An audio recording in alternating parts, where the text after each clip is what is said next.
विमल पोलो जोबा केसरी, हर पल मनाओ केसरी त्योहार। पश्चिम बंगाल का जो आंकड़ा सामने आया 7,66,00,000 से घटकर इस ड्राफ्ट में वोटर लिस्ट हो गई है 7,08,00,000, लेकिन इसमें भी 1,90,00,000 वोटर सस्पिशियस कैटेगरी में डाले गए हैं। 1,90,00,000 मतलब करीब करीब 2 करोड़ के आसपास का यह आंकड़ा है। ममता बनर्जी कल एक बार फिर से इस मुद्दे पर अपने बीएलए से बूथ लेवल जो एजेंट है कार्यकर्ता उनसे बात कर रही थी। वो एक बार फिर से इस बात को दोहरा रही है कि 1.5 करोड़ जो है वो वोट काटने की फिराक में बीजेपी और चुनाव आयोग मिलकर एक बार फिर से वो इनमें साठगांठ के आरोप लगा रही हैं। राजीव जी अगर मेरे साथ जुड़ गए हो तो आप ही इसका एक राजीव जी जुड़ गए, आप एक ओवरऑल एनालिसिस इस पर दे दें।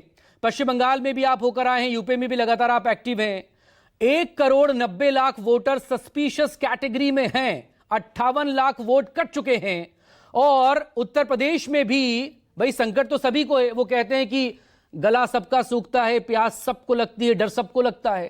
तो ये खतरा तो सब पर बना हुआ है। अगर करोड़ों की तादाद में वोटर लिस्ट से लोगों के नाम हट जाएंगे तो किसे फायदा होगा, किसे नुकसान होगा।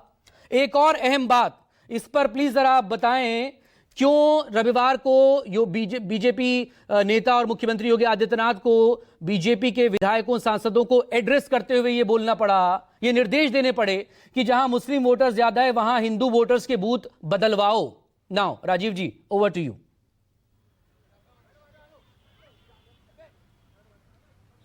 देखिए, चुनाव के दौरान ये सब बातें कही जाती हैं, करी जाती हैं। मकसूद मेरा पहले दिन से ये मानना है, मैं बिहार में भी था और मैं बंगाल में भी था, एसआईआर की जो प्रक्रिया है उसको लेके आम जनता के भीतर कोई संशय, कोई शक, कोई सुबह की स्थिति देखी गई हो, ऐसा ना बिहार में था ना ऐसा बंगाल में था।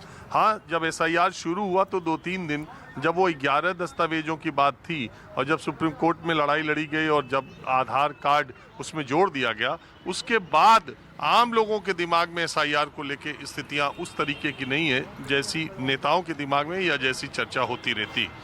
58 लाख वोटर अभी कटने की बात बिहार में कही जा रही है, इससे ज़्यादा तो 65 लाख वोटर बंगाल में कही जा रही है, 65 लाख वोटर बिहार में कटे थे।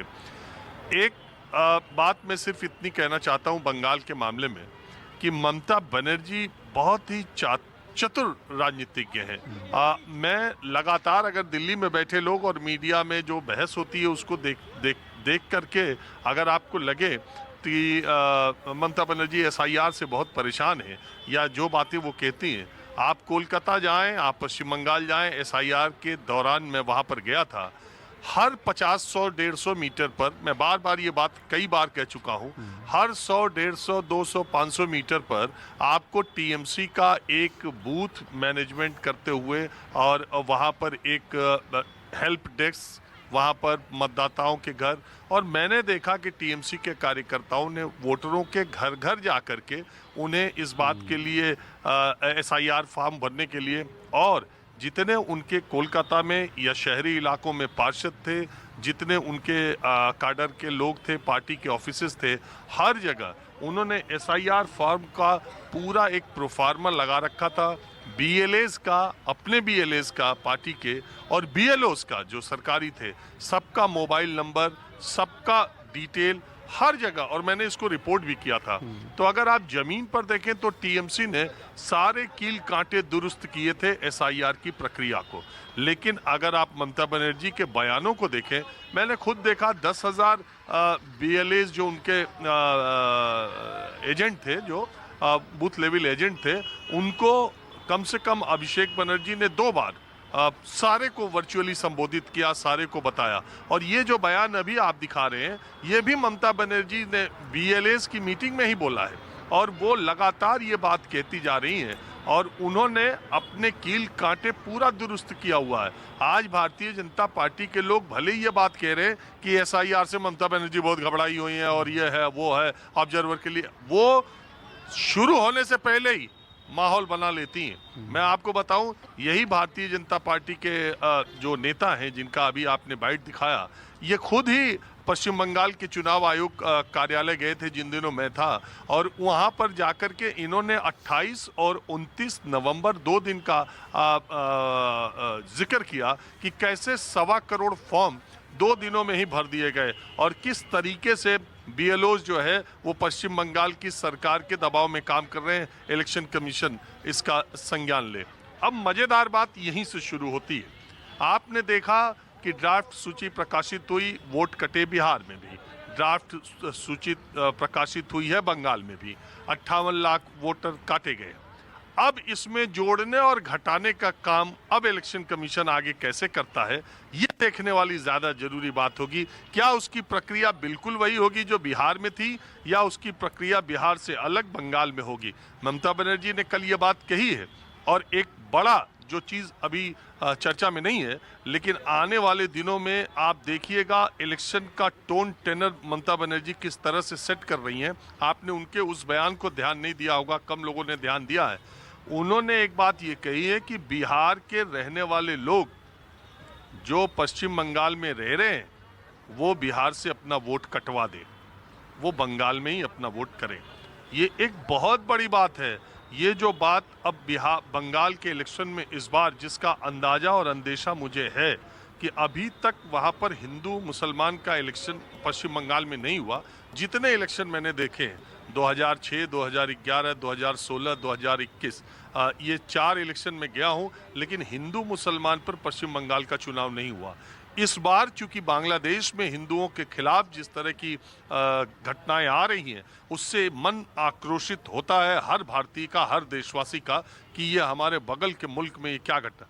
तो एक तो वो चीज़ ट्रिगर कर सकती है। दूसरे, एसआईआर होने के बाद जो बांग्लादेश घुसपैठिए जा रहे थे, गए, मैंने वो भी दिखाया, मैं बॉर्डर पर गया था। तो ये सब चीज़ें थोड़ा उस तरफ ले जा रही हैं।